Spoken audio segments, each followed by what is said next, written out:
I'm Brian Keane, 3-time best-selling author, online fitness coach and nutritionist. And over the years, I've gone from GA player to professional fitness model to competitive bodybuilder to an ultra endurance athlete with a couple of other things sprinkled in between. And if I wanted my dream body in 2024, this is what I'd do.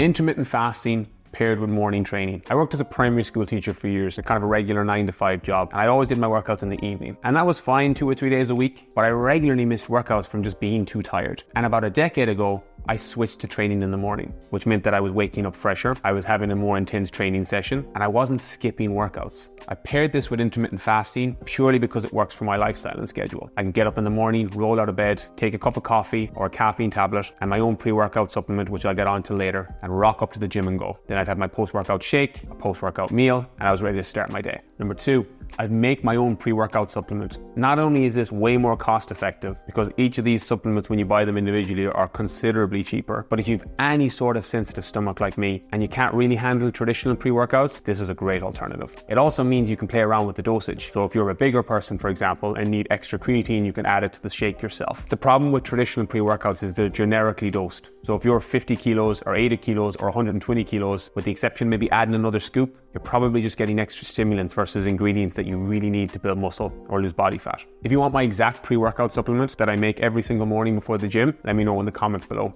and I'll post it as a thread.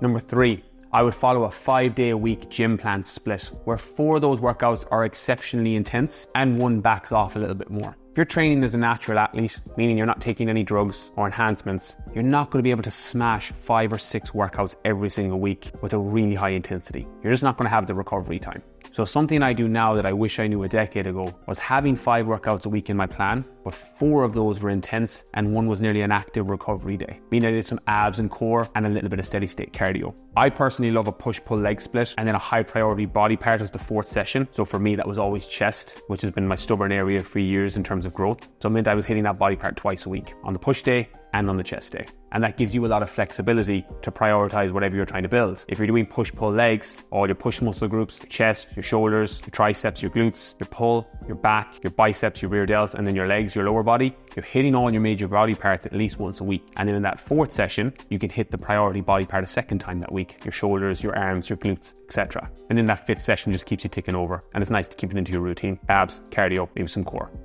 Number 4, hitting a minimum of 10,000 steps a day.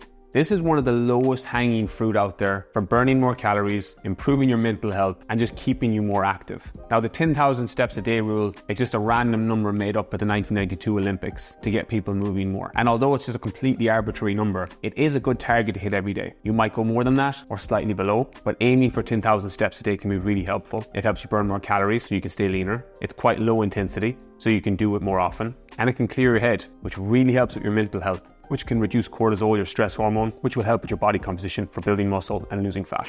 And finally, intuitive eating at each meal. You can use a meal prep company or you can prep your meals yourself. But for years, I tracked every calorie I ate and all of my macros, and it led to some disordered eating patterns for me. Now, it worked tremendously well when I was competing in bodybuilding shows and traveling around as a fitness model, but it didn't do much for my mental health. Now I follow a much more intuitive eating style of approach. And whether you should do this or not really depends on your starting point. If you're a beginner and you have no nutritional knowledge, I would educate yourself on that first. You can check out my nutrition course below. But if you've been training for 2 or 3 years, you've got a good grasp on nutrition, an intuitive approach is going to be much better for food freedom and means you're less likely to develop any disordered eating patterns. And just apply some good basic nutritional principles. Protein at your major meals, so maybe eggs for breakfast, chicken at lunch, some steak for dinner. Try and get a fiber source in there as well if you can, either in the form of a vegetable or a complex carbohydrate, porridge or oats in the morning, some green leafy veg at lunch, some sweet potato or brown rice in the evening. And that will fuel your body for workouts. It'll help speed up the recovery, and it means you won't have to obsess over food. But again, this really depends on the person. Nutrition is very much about square pegs and square holes. Some people are great with tracking their calories and macros and don't get any disordered eating patterns. Others, it's just gasoline on a fire if you already have a poor self-image or have an issue with food. So take this advice based on your individual context.